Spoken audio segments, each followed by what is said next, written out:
Okay, so the new Reckless book has come out from Ed Brubaker and Sean Phillips, The Ghost in You. I'm a big fan of this series, as well as these two creators. This story takes a change from the norm and doesn't follow Ethan Reckless. He's off on another job somewhere. Rather, it follows his friend and assistant, Anna. This one's set in 1989, and you have a cold opening where Anna's been injured. She's having some memories, and then she's sprayed out on the floor. You have a flashback, and she meets a former Scream Queen. If you've been reading the series, you'll know that Anna runs a cinema that Ethan gave her, and she has fond memories of watching this Scream Queen as a actress and a horror presenter when she was young. I think some of the art in this is really good. I mean, just where is it? Just this picture here in the bottom, just of the little Anna meeting her at a con.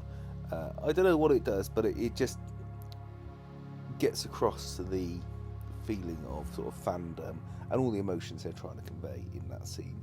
Anyway, the Scream Queen has inherited a house, and she thinks it might be haunted.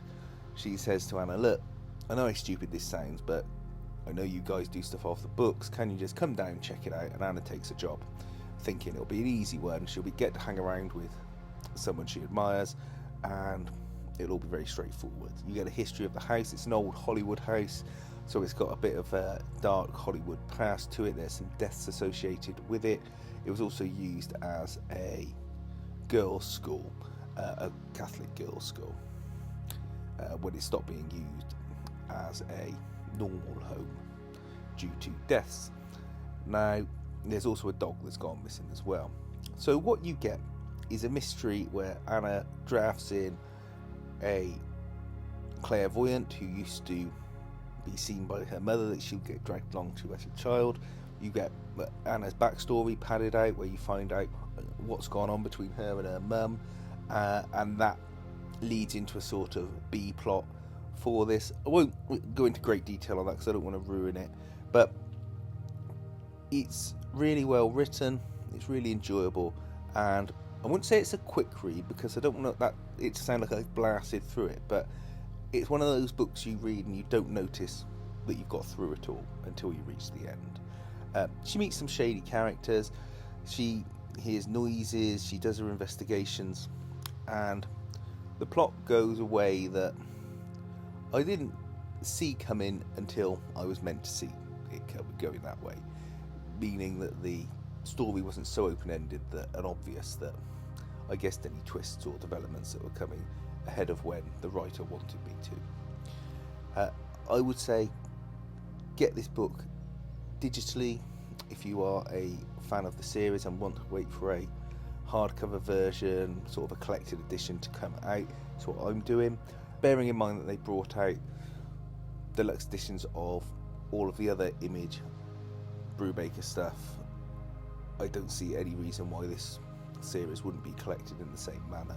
I also think that this series represents a clear indication that where you've got books that are not necessarily going to sell well as single issues, you should produce them as single graphic novels or trade type length books, and that goes for Marvel and DC as well. I think there are a number of books that Marvel and DC produce that should be just issued as a graphic novel version rather than coming out in single issues, because people can't afford the price they charge for single issues on the regular, and it ends up with a lot of people just trade sitting anyway, when they might as well just cut out the middleman and maybe do digital only singles and physical trades, or just bring out trades full stop, which I'd be quite happy with.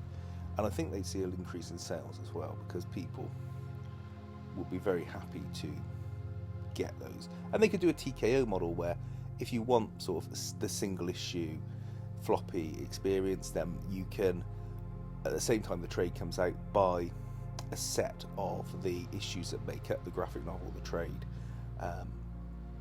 in a nice slipcase or something, already in a presentation format, which I think is a very good thing that they do. Anyway, that's enough of my rambling about how graphic novels should be sold, and let me just leave you with this. Get this book, it's great, a really good mystery, and I am really enjoying the Reckless series. If you've enjoyed this video, please feel free to like and subscribe, and drop a comment on whether you've read this book or it's something you're interested in getting. Be interested to know what other people are thinking. Thanks for watching.